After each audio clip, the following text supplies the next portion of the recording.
A crowded cruise ship, the tension thick enough to choke on. We've all seen the videos, a passenger being forcibly, violently removed from their stateroom. But this time was different. The man they were dragging down the aisle, his suit jacket torn, his face a mask of calm fury, wasn't just an ordinary traveler. The crew stewards, the ship's security guards, and the entitled passenger, who started it all, thought they were putting a dangerous man in his place. They had no idea they were about to interfere with a matter of national security.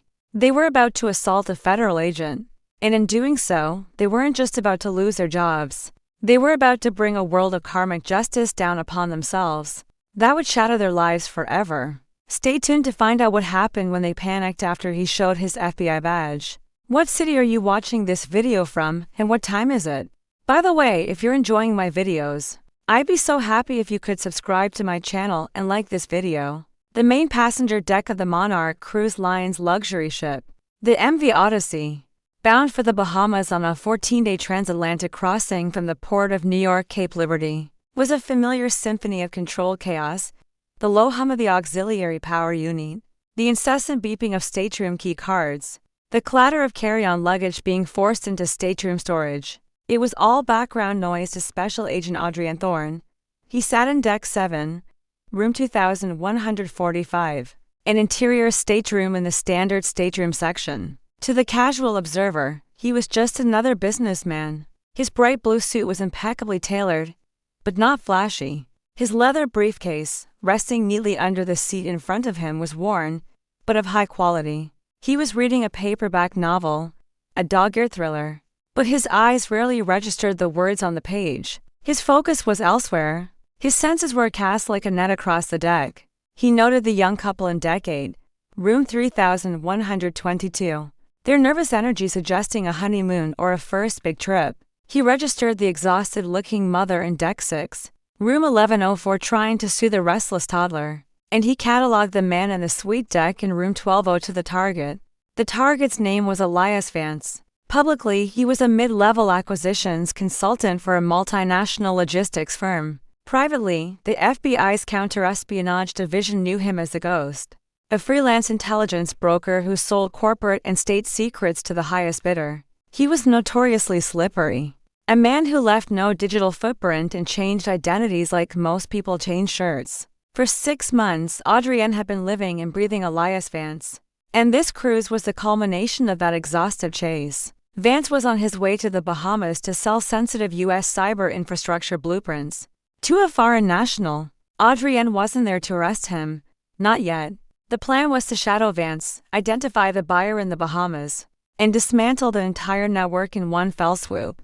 The order was clear: do not engage. Do not compromise the operation. Just observe. So Adrienne maintained the illusion of a weary traveler. He exuded an aura of calm, a stillness that was second nature to him after 15 years in the bureau. It was this very stillness, however, that drew the wrong kind of attention. From Room 1205 on the suite deck, just across the aisle from the target, Victoria Hayes watched him. Victoria was a woman wound tight, a senior vice president of marketing for Apex Health Corp. Cruising to close the biggest deal of her career, she saw the world as a series of obstacles and assets. She was dressed in a severe, expensive pantsuit, her blonde hair pulled back in a chignon so tight it seemed to pull out the corners of her eyes. Her world was one of aggressive assertion, of dominating spaces and conversations. She had noticed Adrienne during embarkation. He hadn't been fumbling with his bags or anxiously checking his phone like everyone else.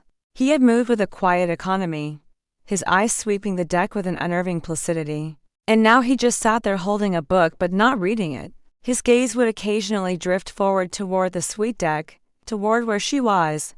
Her anxiety, already simmering from the pressure of her upcoming meetings, began to curdle into suspicion. Why was this man in a standard stateroom deck staring up here? He was a black man built like an athlete, and in her meticulously curated and privileged world, he didn't fit the profile of a typical business traveler. The thought, ugly and unbidden, coiled in her mind. He looks out of place. He looks suspicious. She tried to dismiss it, turning to her laptop to review her presentation one last time, but she couldn't shake the feeling. She glanced over her screen again. Adrienne was motionless, his eyes still directed forward, his expression unreadable. He wasn't looking at her. He was looking past her advance, but Victoria couldn't know that. All she saw was a man whose calm presence felt like a threat to her tightly controlled environment. She pressed the crew steward call button, her finger stabbing at it with a sharp, decisive jab. Liam Brooks, a young, fresh-faced crew steward, appeared almost instantly, a practiced smile on his face. "Yes, Miss Hayes, can I get you anything? Some more champagne, perhaps?"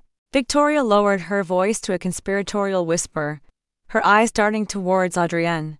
"It's not about champagne, Liam, it's about that man back there." She gestured discreetly with her head toward the bright blue suit. "He's been staring up here into the suite deck ever since he boarded. He's making me and some of the other passengers very uncomfortable." Liam's smile faltered. He glanced back at Adrienne, who appeared to be doing nothing more than reading a book. "Ma'am, I'm sure it's nothing. He's probably just admiring the cabin." "Admiring it?" Victoria scoffed, her voice laced with ice. "He looks like he's planning something. He hasn't taken his eyes off the section. In this day and age, you can't be too careful. I'm a Platinum Voyager member, Liam. I expect a certain level of security and peace of mind on these cruises. I want you to do something about it." Liam was caught. He was only 6 months on the job, and the golden rule was to never, ever upset a Platinum status passenger on the suite deck. Victoria Hayes was a frequent cruiser with a history of filing glowing reviews and scathing complaints. "His performance review was next month, of course, Miss Hayes," he said, his professional mask slipping back on. I'll go have a word with him. I'll handle it."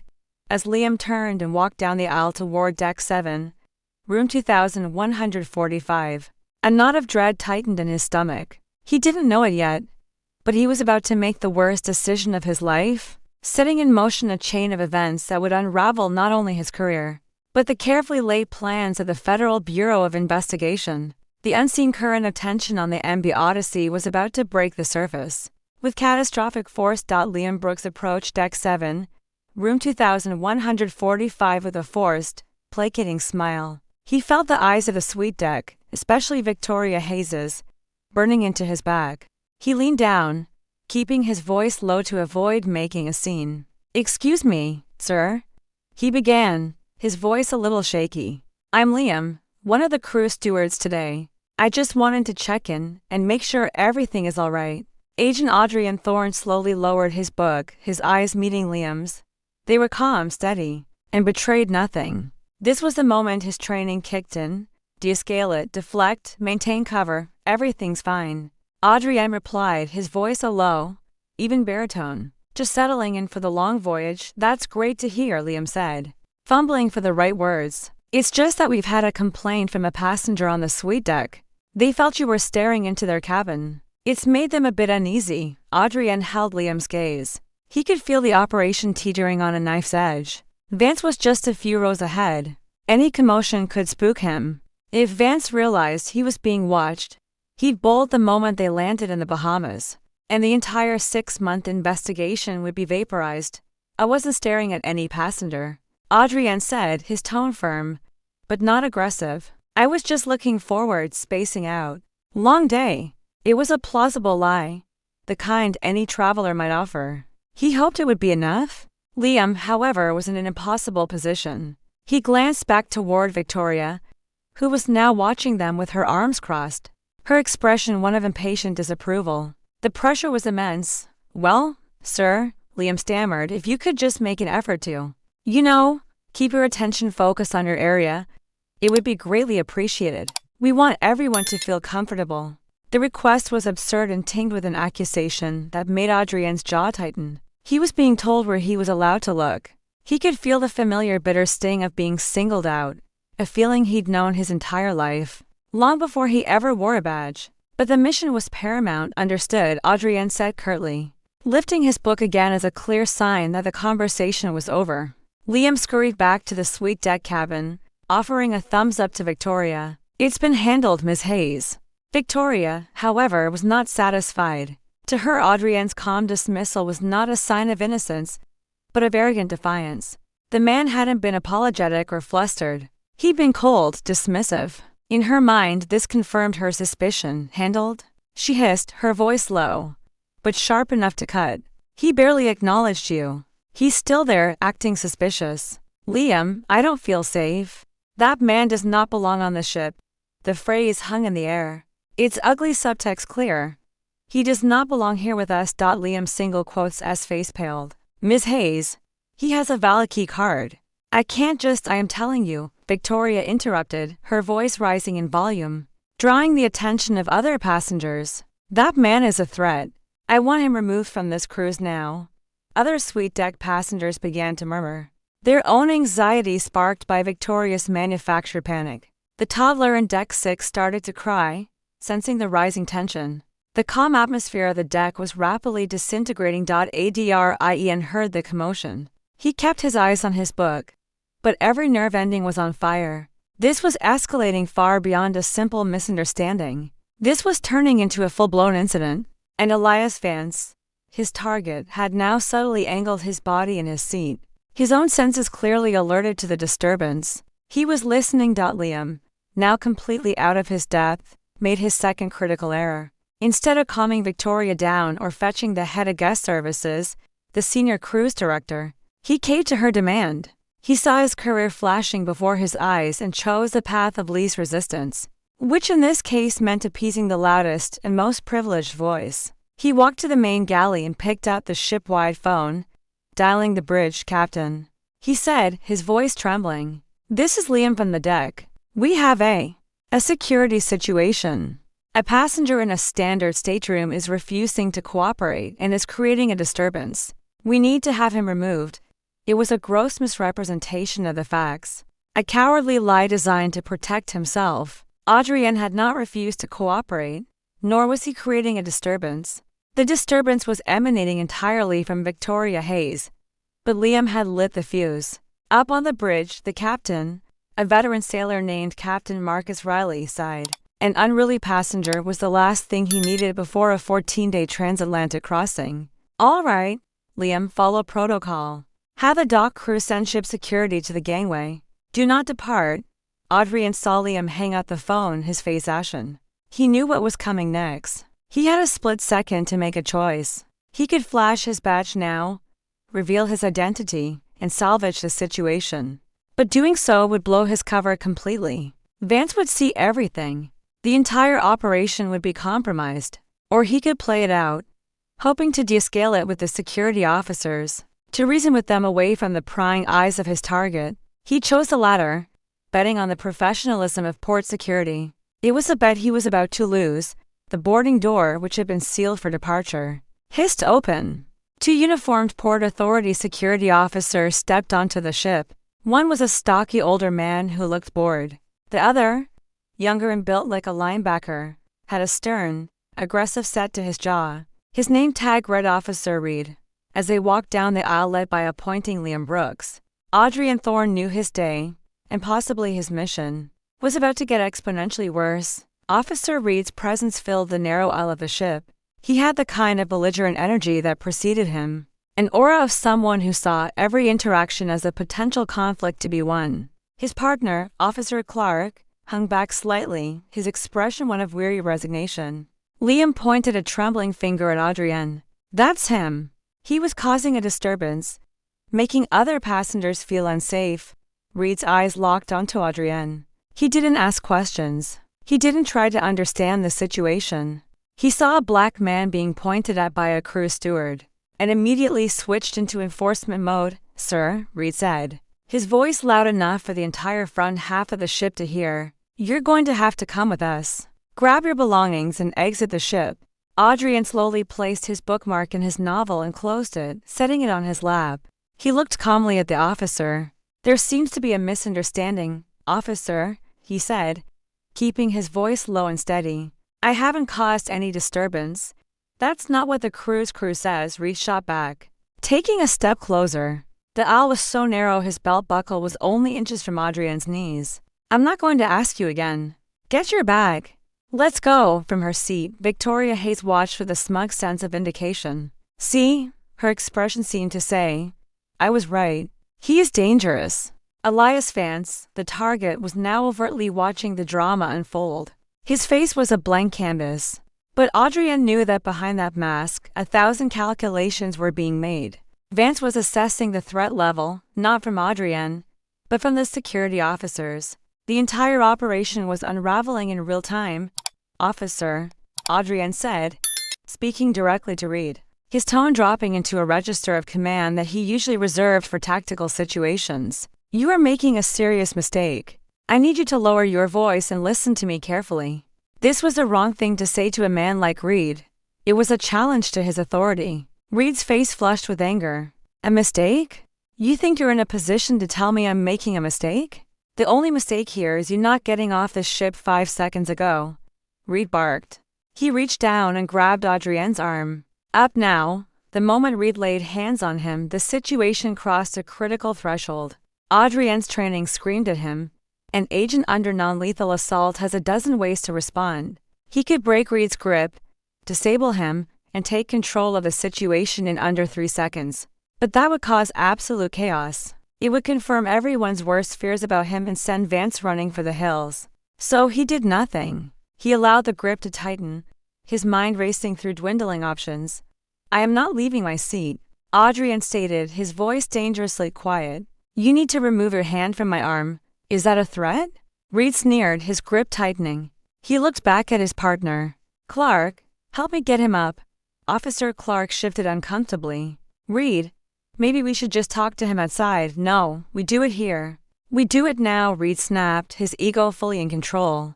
"Let's show everyone what happens when you don't follow instructions." With that, Reed yanked with all his force. Adrienne, despite his strength, was seated and off balance. He was pulled forward, his book clattering to the floor. Clark reluctantly took his other arm. Passengers gasped. Phones which had been discreetly filming were now held aloft openly. The deck was a sea of small glowing screens, all pointed at the violent spectacle unfolding in Deck 7. A woman shrieked. The toddler, who had been crying, began to wail in terror. They were dragging a black man, a quiet passenger in a bright blue suit, from his seat as if he were a violent criminal. His suit jacket ripped at the shoulder seam. His body was twisted at an awkward angle as the two men struggled to pull his large frame into the narrow aisle. Through it all, Adrienne Thorne's face was a mask of controlled, simmering rage.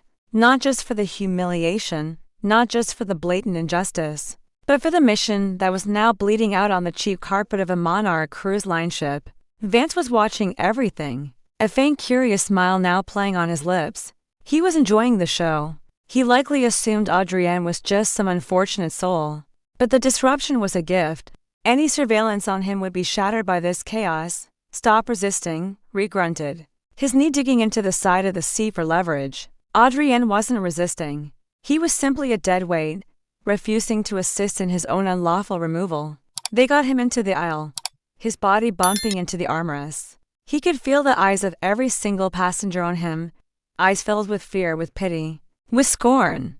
Victoria Hayes, for the first time, felt a flicker of doubt. The raw violence of the removal was more than she had bargained for. This was ugly, brutal. But she pushed the feeling down. He had brought this on himself by being defiant. She had done the right thing. She had kept everyone safe. They dragged him past Deck 6, then Deck 8. He was approaching the suite deck cabin. He was just a few feet from Elias Vance. This was a point of no return. His cover was effectively blown whether he acted or not. The quiet observation was over. The mission had failed. And if the mission had failed, there was no longer any reason to protect his identity. As they passed Deck 8, just as they were about to drag him past his target, Adrienne decided he'd had enough. The time for quiet de-escalation was over.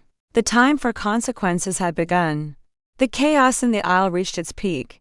Officer Reed, sweating and red-faced from the exertion, gave a final powerful heave, pulling Adrienne forward. Officer Clark stumbled behind, trying to keep his grip. Passengers were shouting, their voices a mix of protest and fear. They were now directly parallel to room 1202, where Elias Vance sat watching the scene with the detached amusement of a spectator at a gladiatorial match. "This was the last possible moment," I said. "Stop resisting," Reed grunted, preparing to shove Adrienne toward the exit door. In that instant, everything changed. Adrienne stopped being a passive victim. With a sudden explosive surge of energy that caught both officers completely off guard, he planted his feet. He didn't just stop his forced momentum. He became an immovable object. The two officers, still pulling, were jerked to a halt enough. Adrienne's voice cut through the deck noise like a razor. It wasn't loud, but it resonated with an absolute, unquestionable authority that silenced the entire ship. Even the crying toddler seemed to pause. Reed, stunned by the sudden resistance, gaped at him. "What did you just?" Adrienne turned his head slowly, his eyes bypassing the flustered officers and locking directly onto Elias Vance. For a fraction of a second, the two men's gazes met.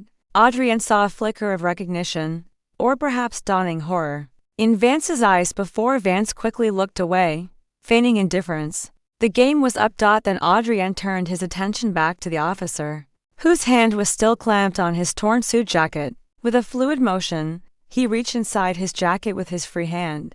Reed's eyes went wide with panic. He's reaching for something," he screamed, fumbling for his own sidearm. But it wasn't a weapon Adrienne produced. It was a small black leather wallet. He flipped it open. Nestled inside against a backdrop of impeccable credentials was a gleaming golden badge. The iconic eagle and shield of the Federal Bureau of Investigation. Special Agent Adrienne Thorne, FBI, he announced, his voice cold and hard as steel. He held the badge inches from Reed's face. "You are assaulting a federal officer in the performance of his duties. You have compromised a national security operation. Stand down now." The silence that followed was deafening. It was a complete vacuum, sucking all the air and noise out of the deck. Officer Reed froze, his hand hovering over his weapon, his brain struggling to process the reality of the situation. The man he had just been manhandling, the threat he was so violently removing, was FBI. His face went from flushed red to a ghastly, pasty white. He let go of Adrienne's arm as if it were red-hot iron. Officer Clark took a step back, his hands raised in a gesture of surrender. "Oh my God," he whispered. Liam Brooks, the crew steward, who had been watching from the galley, looked like he was about to faint. His jaw hung open, his eyes wide with sheer terror. He stumbled back against the counter, his legs giving way. But the most dramatic reaction came from room 1205. Victoria Hayes had been leaning forward, a triumphant smirk on her face. As Adrienne announced his identity, her smirk vanished, replaced by a mask of utter disbelief and horror. The color drained from her face. Her perfectly manicured world built on assumptions and privilege had just been detonated. The dangerous man she had targeted, the one she insisted didn't belong, was not only more important than her, but he was a federal agent, and she was the one who had started it all. Adrienne straightened his posture, pulling his torn jacket together. He never took his eyes off Reed. "Give me your name and badge number," he commanded. "M. Miller." The officer stammered, his voice barely a whisper. "Badge 734 and yours," Adrienne said, glancing at Clark. "Clark 812, sir." "Agent, we didn't know." "You didn't ask," Adrienne corrected him icily. "You assaulted first and asked questions later." He then turned his head, his gaze sweeping over the deck until it landed on Liam Brooks. "You? Crew steward. What's your name?" Liam Brooks, sir." He squeaked. "You lied to the captain. You told him I was causing a disturbance. You instigated this entire incident based on the complaint of one passenger." Adrienne's eyes then shifted like laser sights and found Victoria Hayes. She flinched as if physically struck. "And you?" he said, his voice dropping even lower. "Ms. Hayes, your paranoia and prejudice have just jeopardized an active FBI surveillance operation." A collective gasp went through the deck. The passengers, still holding their phones, were no longer just recording an assault. They were recording the stunning aftermath of a colossal blunder. Adrienne turned away from the petrified crew and passengers, and walked the few steps to the bridge door. He knocked sharply. "Captain, this is Special Agent Thorne of the FBI. Open this door. We need to have a conversation inside the bridge." Captain Marcus Riley and his first officer exchanged bewildered looks. They had heard the commotion and the final shocking announcement over the ship's ambient microphone.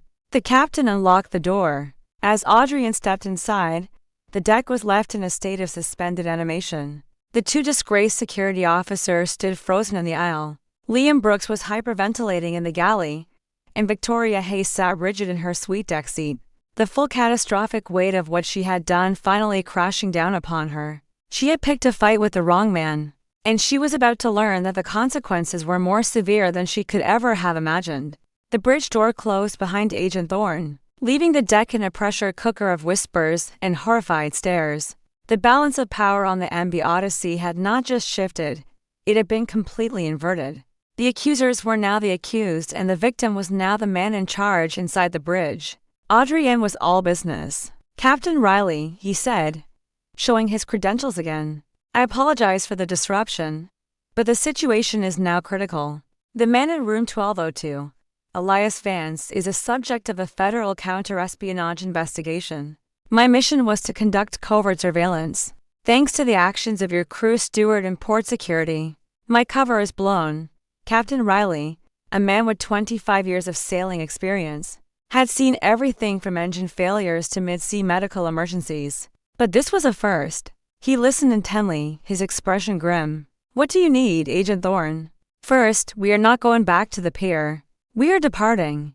Vance cannot know the voyage is being held up because of him. He needs to believe this was all just a random, ugly incident he was lucky enough to witness." "Our departure slot," the first officer began. "Make it happen," Adrien said, his tone leaving no room for argument. "Get on the radio with the Port Authority. Inform them you have in Leo, law enforcement officer, aboard with a national security priority. They will clear you for departure, now." While the first officer scrambled to contact the tower, Adrien continued. "Second, upon arrival in the Bahamas, I need you to communicate with the U.S. Coast Guard and local authorities. I'll give you the specific contact. We need a sterile corridor, and we need Homeland Security and local counterterrorism command to meet the ship.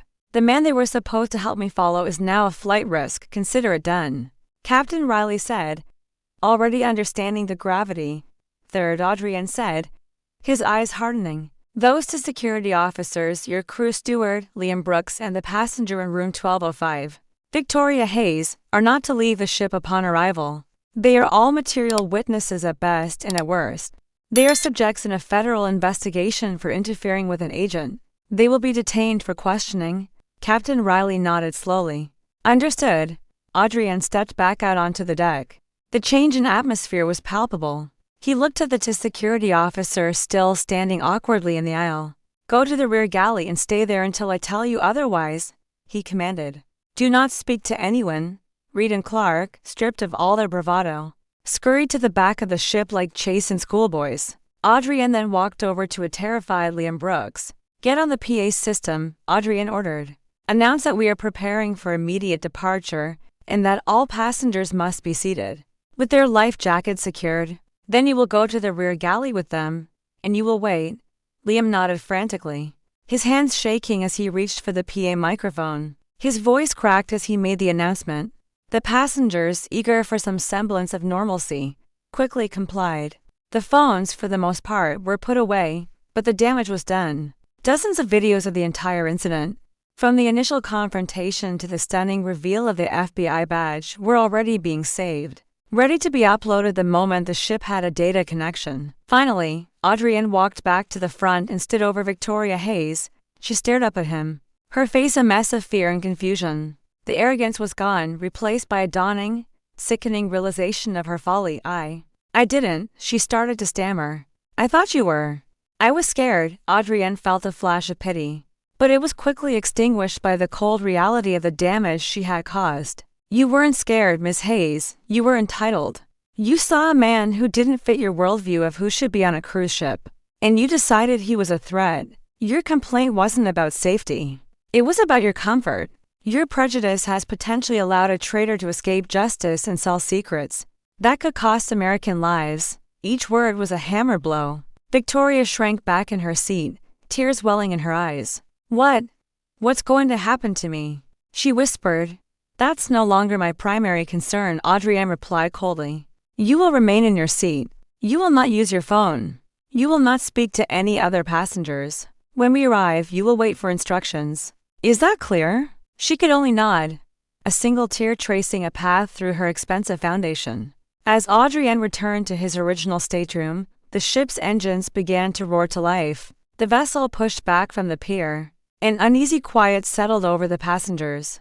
They were all acutely aware that this was no longer a normal cruise. They were all part of something much larger now. Adrien leaned his head back against the headrest and closed his eyes for a moment, the adrenaline beginning to subside, replaced by a bone-deep weariness. His simple surveillance mission was now a complex international incident. He glanced forward. Elias Vance was sipping a glass of champagne, a picture of calm. But Adrienne could see the slight tension in his shoulders. Vance knew something was wrong. He knew that agent he'd seen dragged down the aisle was still on the ship. Vance was on high alert. The chase wasn't over. Thanks to Victoria Hayes' discomfort, it had just become infinitely more dangerous. The ship thundered out of the harbor and into the dark ocean, hurtling towards a destination where the consequences for everyone involved were waiting on the pier. The 14-day transatlantic crossing was the most tense journey any passenger on board had ever experienced. There was no casual chatter, no laughter.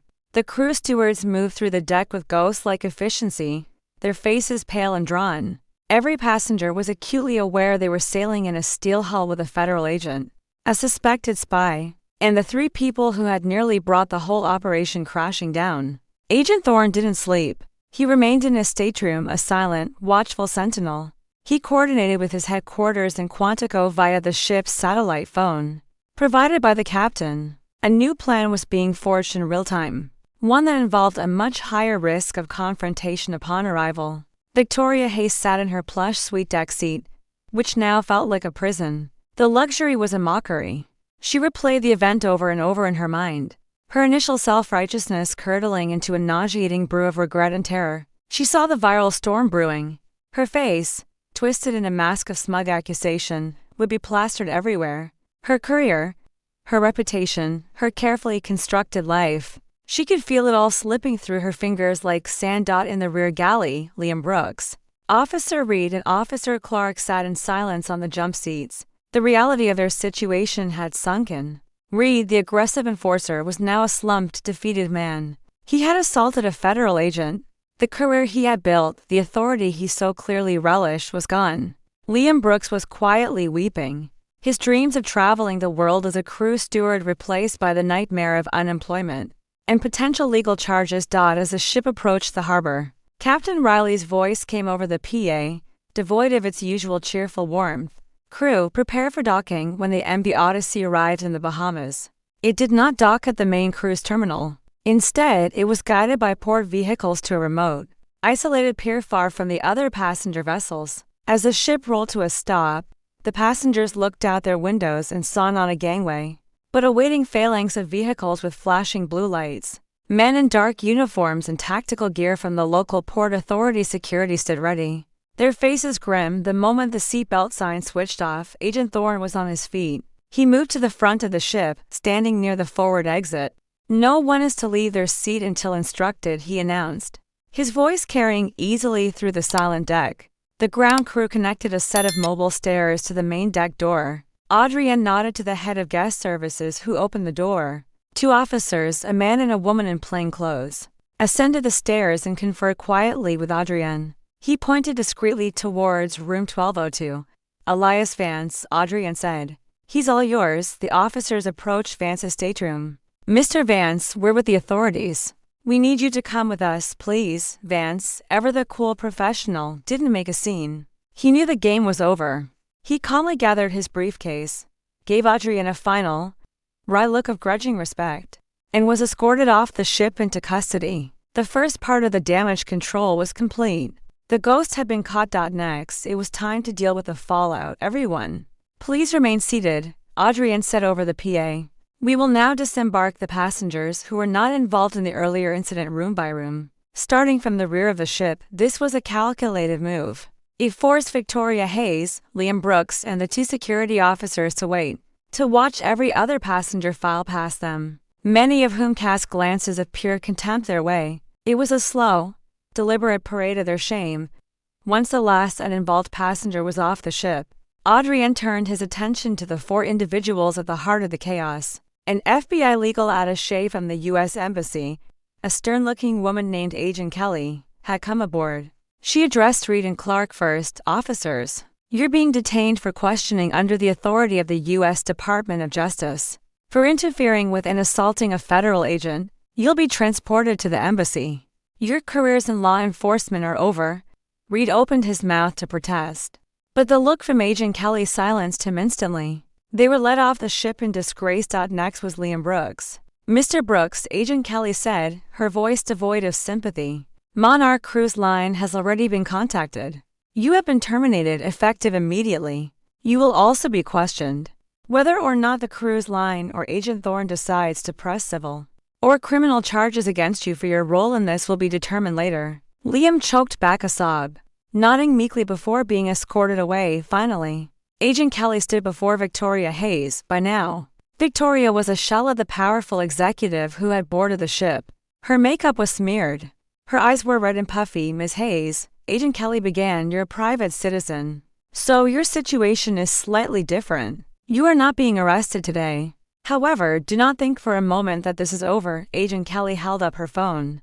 The first videos from this cruise hit the internet 30 minutes ago. The hashtag Monarch Cruise Assault is a #1 trend worldwide. Your name and your position at your company are already in the top comments. Victoria gasped, her hand flying to her mouth.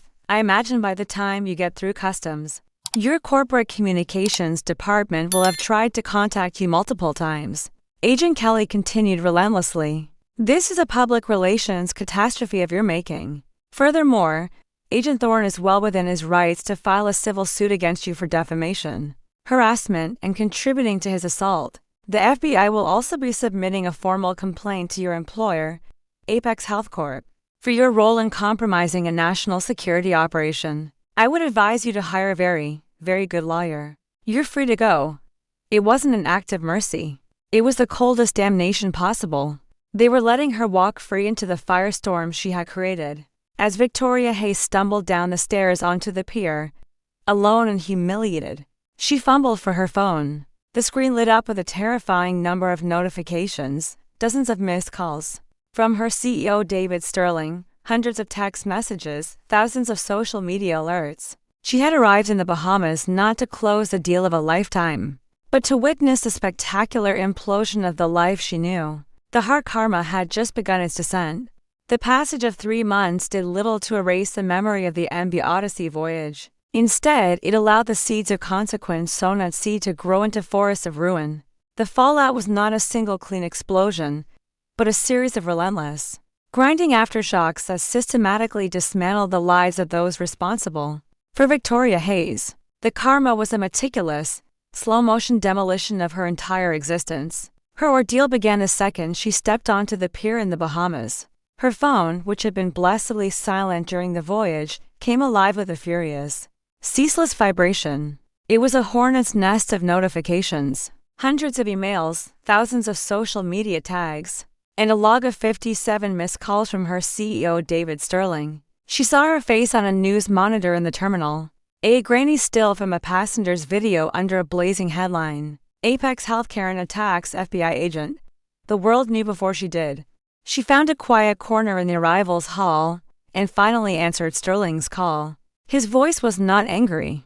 It was glacially cold. The sound of pure, unadulterated damage control. Victoria, he began, dispensing with any pleasantry. Your access to all company systems has been revoked. Your corporate accounts are frozen. A courier is on the way to your home to collect your laptop and other company assets. Your termination is effective immediately for gross misconduct and violation of our company's ethical code. David, please, she stammered. It was a misunderstanding. I can explain. There is nothing to explain. He cut her off, his voice laced with contempt. I'm currently looking at a video of you, our senior vice president, instigating the assault of a federal officer on a matter of national security. The client in the Bahamas has already canceled the deal. They cited the reputational risk of being associated with us, and specifically with you. You haven't just embarrassed yourself, Victoria. You've cost this company a 9-figure contract and have single-handedly erased $1 billion from our market cap. We are done. A formal letter is on its way. Do not contact me or anyone else of this company again. The line went dead. That was it. A 20-year career erased in a 45-second phone call. The days that followed were a descent into a personal hell. The term Cruise Karen became her permanent unofficial title. Her image was a meme. Her face a shorthand for privileged bigotry. She was hounded by reporters. Her address was leaked.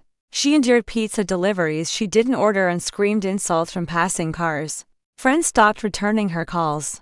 their social circles closing ranks to protect themselves from her toxicity. The lawsuit from Adrienne Thorne's legal team was a masterpiece of legal devastation, detailing not just the assault, but the clear racial animus that motivated her complaint.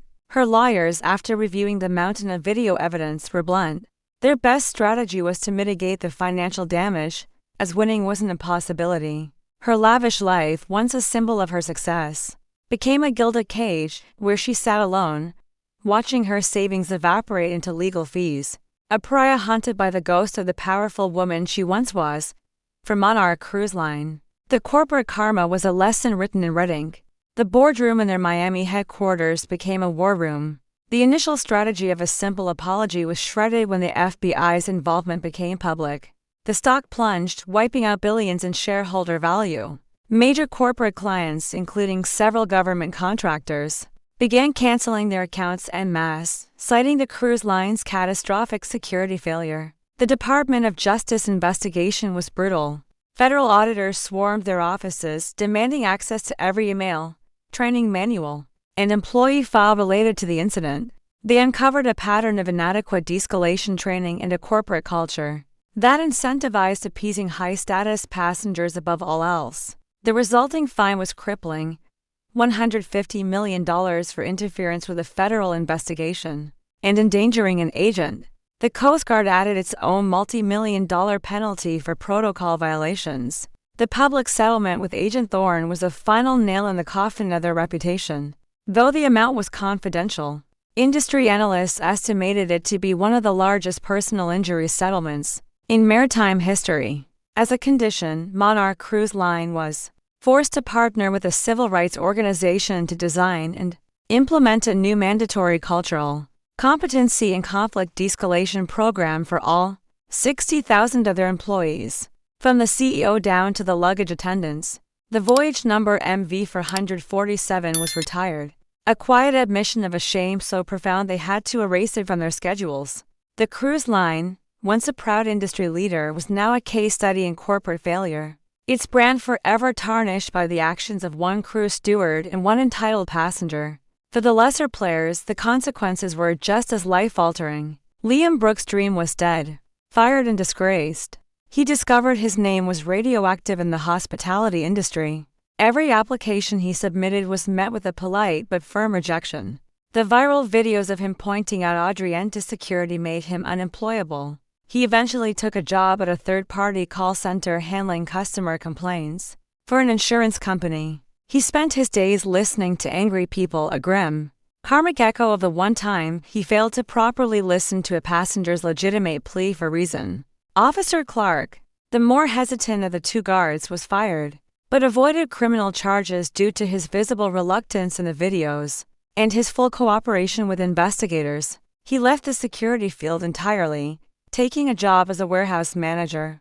Forever humbled by the experience, Officer Reed, however, faced the full might of the system he once represented. In court, his lawyers' attempt to paint him as a diligent officer acting on information from the cruise crew fell apart under the prosecution's simple cross-examination. "Did you ever once ask Agent Thorne what was going on before you laid hands on him?" Reed's conviction for misdemeanor assault on a federal officer was a formality.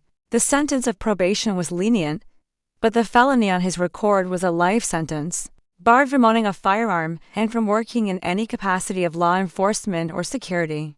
The man who derived his identity from authority was stripped of it completely. He became a bitter, angry man, blaming everyone but himself for his downfall.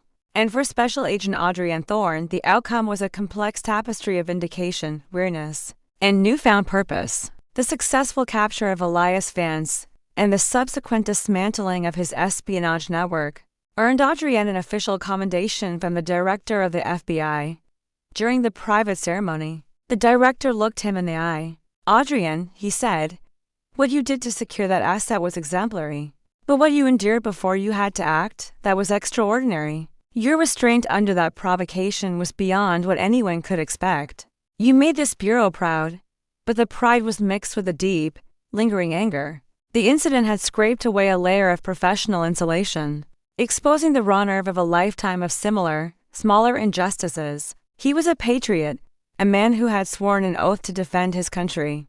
Yet, he had been treated like a criminal by the very people he was protecting. He channeled that complex emotional energy into action. With a massive settlement from Monarch Cruise Line, he established the Thorn Justice Foundation, a nonprofit dedicated to providing legal resources for victims of racial profiling and funding scholarships for minority students pursuing careers in law and law enforcement. It was his answer to the ugliness of the event to build something positive, something that would fight the very prejudice that had assaulted him. He still sailed twice a month. He never requested special treatment. He would board the ship, find his stateroom, and pull out a book. But something inside him had changed. He was more watchful, more attuned to the subtle currents of fear and prejudice in the confined space of a deck. He would feel a familiar knot tighten in his stomach during embarkation, a tension that only eased when the vessel left the pier. It was a scar, a permanent reminder that his badge could protect him from a bullet, but it couldn't always protect him from the suspicion in a stranger's eyes. And in that quiet, personal truth lay the most profound lesson of the MV Odyssey voyage, that the most important battles are often the ones fought not with guns or fists, but with dignity, restraint, and an unwavering belief in a justice that sooner or later finds everyone.